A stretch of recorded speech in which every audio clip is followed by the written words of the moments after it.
ನಮ್ಮ ದೇವರು ಕರ್ತನಾದ ಯೇಸು ಕ್ರಿಸ್ತನ ನಾಮದಲ್ಲಿ ಅನುದಿನರ ಪ್ರಿಯರಿಗೆ ಪ್ರೀತಿಯ ಶುಭಾಶಯಗಳು.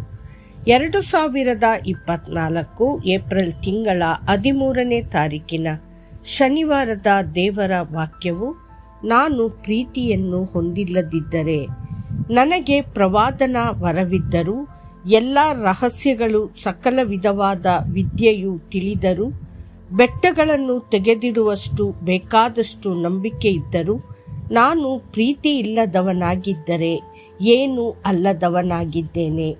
1 ಕೊರಿಂಥದವರಿಗೆ 13:2. ಪ್ರವಾದನೆಯ ವರವು ನಿಜವಾಗಿಯೂ ಒಂದು ದೊಡ್ಡ ಕೊಡುಗೆಯಾಗಿದೆ. 2000 ವರ್ಷಗಳ ಹಿಂದೆ ಪರಲೋಕಕ್ಕೆ ಏರಿದ ಕರ್ತನು ಇನ್ನೂ ತನ್ನ ಪ್ರವಾದಿಗಳ ಮೂಲಕ ನಮ್ಮೊಂದಿಗೆ ಪ್ರೀತಿಯಿಂದ ಮಾತನಾಡುತ್ತಿರುವುದು ಎಷ್ಟೊಂದು ಅದ್ಭುತವಾಗಿದೆ.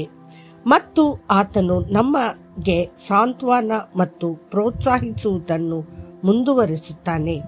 ಮತ್ತು ಆ ಪ್ರೀತಿಯ ಸಂದೇಶಗಳನ್ನು ತಿಳಿಸುವ ಪ್ರವಾದನೆಯ ವರವನ್ನು ಹೊಂದಿರುವವರು ಸಹ ಪ್ರೀತಿಯಿಂದ ತುಂಬಿರಬೇಕು ಅಲ್ಲವೇ?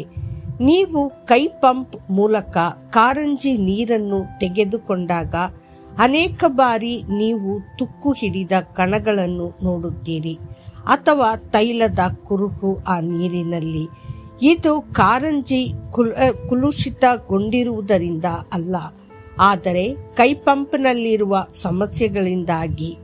ಭವಿಷ್ಯ ಜ್ಞಾನದ ಪ್ರತಿಭಾನ್ವಿತ ವ್ಯಕ್ತಿಯು ಪ್ರೀತಿ ಇಲ್ಲದಿದ್ದರೆ ಅವನ ಸ್ವಂತ ಕಹಿ, ಕೋಪ ಮತ್ತು ಉತ್ಸಾಹವು ಅವನ ಪ್ರವಾದಿಯ ಸಂದೇಶಗಳ ಮೂಲಕ ಹೊರಬರುತ್ತದೆ ಮತ್ತು ಅದು ಪ್ರವಾದನೆಯ ಮಾತು ಅರ್ಥಹೀನಗೊಳಿಸುತ್ತದೆ.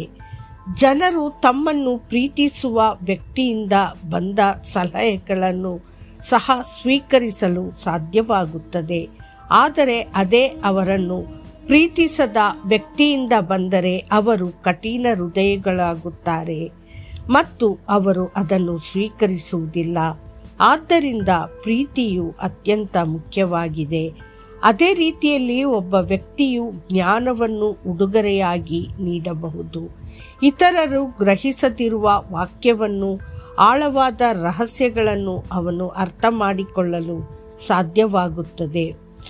ಅವರು ಮಹಾನ್ ಬೈಬಲ್ ವಿದ್ವಾಂಸರಾಗಿರಬಹುದು ಮತ್ತು ಎರಡನೆಯ ಬರುವಿಕೆಯ ಬಗ್ಗೆ ಮತ್ತು ಸಂಭವಿಸಲಿರುವ ವಿಷಯಗಳ ಬಗ್ಗೆ ವಿವರಿಸಲು ಸಾಧ್ಯವಾಗುತ್ತದೆ. ಆದರೆ ಪ್ರೀತಿ ಇಲ್ಲದೆ ಅಂತಹ ಜ್ಞಾನವು ಯಾವುದೇ ಪ್ರಯೋಜನವಿಲ್ಲ.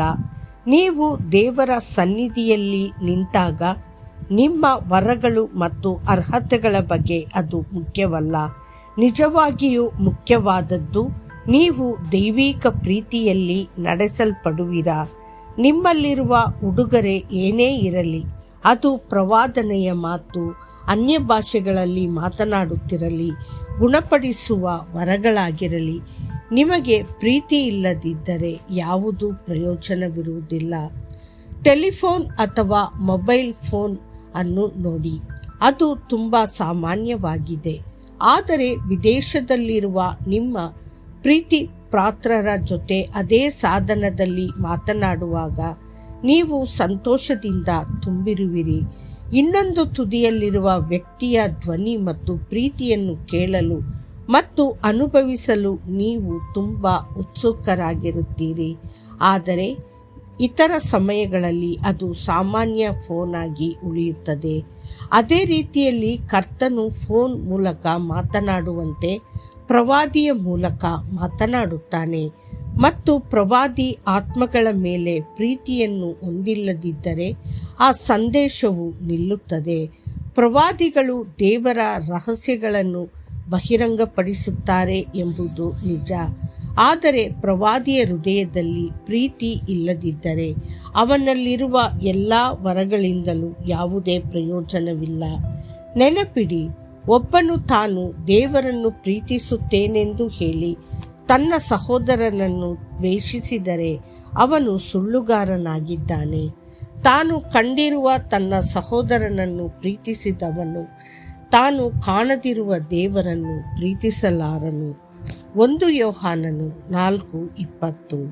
ಕರ್ತನು ಆಶೀರ್ವದಿಸಲಿ. ಆಮೇನ್.